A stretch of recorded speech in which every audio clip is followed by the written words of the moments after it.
Many years ago, during a evening stroll to a local Walmart, I came across a little booklet that immediately grabbed my attention. And after skimming through it, perusing it for a few seconds, few minutes or so, as I immediately realized, like, oh wow, this book is a gem, and it's a must-have, and it's definitely going to help me in my studies. It was the Names of God Bible. Uh, the publisher is let's see, Rose Publishing. I think this is maybe 8 years ago, and you can tell by how weathered it is. It's been through some. It's seen better days. However, is in this book I started reading it. This little booklet. I started reading it and learning of the original Hebrew and Aramaic names. It's mostly Hebrew names in here, and I was surprised. I was blown away. But also I was wondering, like, why aren't any of these names ever mentioned in our local churches today? Not even in seminary. Uh, if there are any pastors or elders learning these names today, why don't you ever mention them to your congregation? Because these names are powerful. They have impact. They are very extremely weighty, more so than just the generic God and Lord or even Christ. For example, in Proverbs 18:10, the Bible reads is that the name of the Lord is a strong tower. The righteous run into it and are saved. But what is his name? What is his name? This is the same question that Moses asked at the burning bush. Is what is your name, that I may go to Pharaoh and tell him to let Israel go? And the name given at the burning bush was the I Am. That name, I Am, represents the eternal, self-existing one. I Am, that means he is now. He was the one who was and is to come. The Alpha and the Omega. All of these are wrapped up in the I Am and the self-existing one, that name that was given. Even when Pharaoh asked later on in Exodus chapter 5, verses 2, he asked, who is the name of the Lord, that I should obey him and let Israel go? Moses didn't say, the original Hebrew text is not, he didn't say, Pharaoh didn't ask who is the name of the Lord, because these names, these generic names, weren't introduced until centuries later, over a millennia later, by our modern languages. And the Hebrew language, the ancient Hebrew language, is Pharaoh asked, "Who is the name of Yahuwah, that I should let Israel go?" Because Yahuwah is the I Am is the name that was given at the burning bush.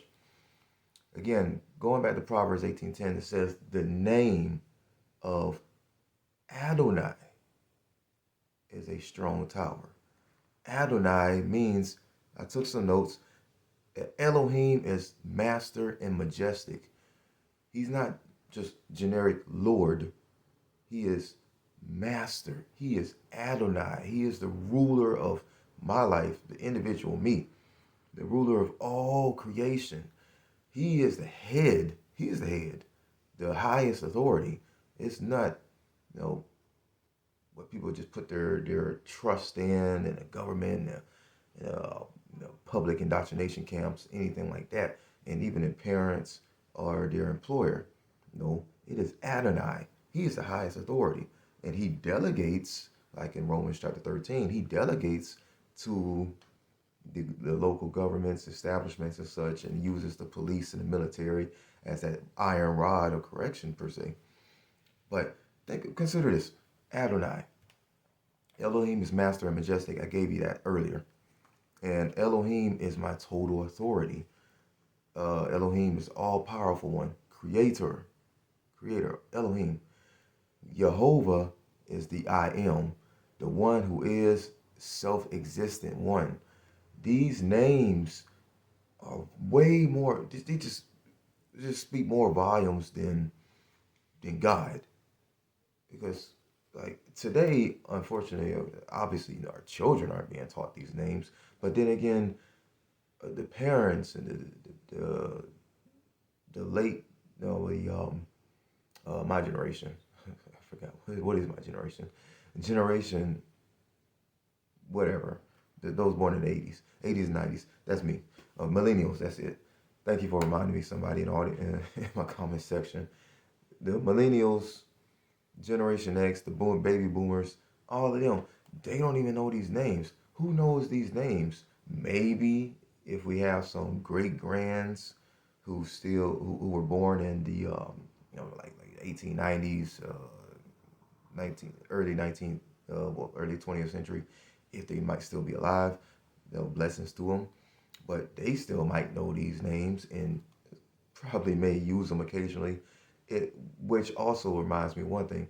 It's interesting is how, and kind of mind-boggling is, why do like some of these musicians, these Christian contemporary artists and Christian rappers that I listen to, they'll occasionally drop the name of Jehovah, not with a J, but with a Y, Jehovah. Actually, they'll say Jehovah, or they may even say Adonai or something, or Yahweh. Like, why do you only say it every once in a while? There's only one rapper I know to this day who actually uses all of the Hebrew names in his rhymes, in every song. He doesn't say God, doesn't say generic Lord. His name is Eshawn Burgundy. Go ahead and check him out. He also mentioned is Messiah, which is the title of Jesus Christ, the English Jesus Christ. Now, you might have heard me in times past in evangelism videos where I'm using the English names because that's what people are familiar with. But me personally, I prefer to use the Hebrew names because they're so much more powerful, so much more weighty. And even when I am evangelizing, I'll use them, I'll constantly go back and forth because I just can't stay on the the names because they're just not powerful. Especially even with master and Messiah. Messiah, people say Jesus Christ. No, I say Yahshua Messiah. Yahshua Hamashiach. That is his name in the Hebrew. And Yahusha in the Aramaic. I might get mixed up. Which means anointed one. Messiah is anointed one. Anointed one from the Most High. The only begotten Son came down into this world, into sinful humanity, took upon sinful flesh, human flesh, as stated in 1 Corinthians, is that he who knew no sin became sin for us, so that we may become his righteousness. So he took the full brunt of the wrath of Elohim. What ordinary man can do that? None. What? And even if he was just 100%, God alone, a God taking on a God would not be able to die for sinful man, because God created man, but there needs to be a substitute, or that scapegoat, which is the Lamb, the Redeemer, the chosen Redeemer. It's he who died, was dead, resurrected, and presented himself to 500 witnesses, walked around for 40 days, and then ascended on high into the right hand of the Father, to the right hand of the Father. These names have so much weight, so much meaning to them, but unfortunately they have been lost in translation to the English translation. These names, for example, the letter J, it wasn't even introduced until what, 1524 by an Italian grammarian. I hope I said that right. Grammarian. He's Italian. He introduced the letter J. Beforehand, the letter J, what I learned is that the letter J was actually a number. It's an addition to the number, the Roman numeral I, right, XX, J, something like that. The letter J was originally a number. It got adopted into the English language, and now it's a letter. But so now, but for some way, shape, or form, why do people, instead of saying Yehovah, they say Jehovah? You know, and again, and I have my, controversy about the English, the generic names, but even the name Jesus. His name is not Jesus. These languages, the English language, was what, 4 languages removed? Why you want to follow a language that was 4 times removed from the original, Hebrew and Aramaic, into the Greek, into Latin, German, and English? Why? When I'd rather read the original languages, read the manuscript in the original languages, because even the original King James didn't even have Jesus. Yeah, Jesus, which is the Latinized form of his name, which is still twice removed. So why? Instead, I would rather have the Hebrew names, read those, learn from those, really study those, 2 Timothy 2:15, to show myself approved unto Yahuwah. Because, I know that people will say, like, oh, well, no, God knows you're calling upon his name. You call him, what do you call him, God, or you call him Jesus, or you call him, Elohim, or Jehovah. He knows who you're talking to. You're talking to him. Okay, well, doesn't the scripture say, Isaiah 5:20, is that my thoughts are not your thoughts, and your ways are not my ways, for my thoughts are higher than your thoughts, and my ways are higher than your ways? So why are we trying to put words and thoughts into the into the mind of our eternal Creator? Like, oh yeah, he's okay with it. He's okay with it. Like, for example, I'll go off on a tangent for a little bit. Emperor Constantine created Christmas observation, which is a pagan blend of Christianity and the Roman Catholic blend. Roman Catholicism is a blend of Christianity and the pagan tribes around Rome. Constantine was trying to appease Rome while still trying to be, trying to Christianize the pagan tribes, appease the pagan tribes, while still making Christianity the state religion. And so how he did that was that he he adopted Christianity and all of their pagan traditions, but yet still kept to a whole lot of Christian elements here and there, or Christianese, something like that, churchianity, and they're trying to appease both sides. And so in doing that, is that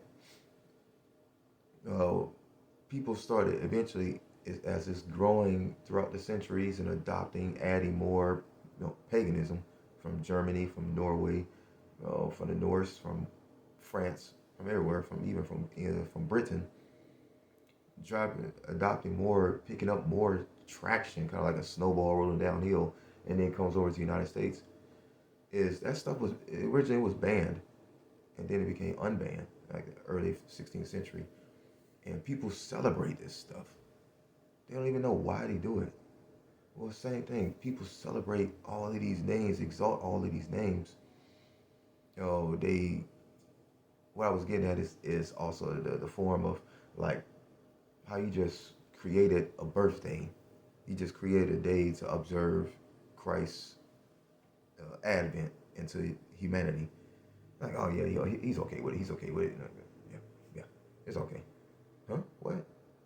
I wouldn't be okay if you just celebrated my birthday on some random day in September or December, or even May. My birthday's in February. So to do these things is why is sinful mankind, sinful human flesh, trying to add thoughts and I think that it's okay for us to think like our minds, our finite minds can actually reach the infinite. It's really silly. It's really ludicrous. It's ridiculous, but yet people do it all the time. And so that's why, again, just going back to my original point is move away from these generic names, because these generic names, they just don't have any meaning, at least to me. To be honest, in my most honest opinion, is go back to the names of God. If you can find this book, cool. Flip through it. Learn some names like, okay, the Lamb of God, Jesus, Branch, Jehovah, El Shaddai, Emmanuel. What do these names mean? And why were they so important to the Hebrew people? And that even in some, for certain names, they wouldn't even utter them. They wouldn't even dare to speak them in public because of the power of that name. Again, the name of Adonai is a strong tower. I'm running into that name. I'm running to that. This is not a letter. This is not like a sacred namer video. No, this is just uplifting the names, the names of the original text, because they have been so long since forgotten. Until next time.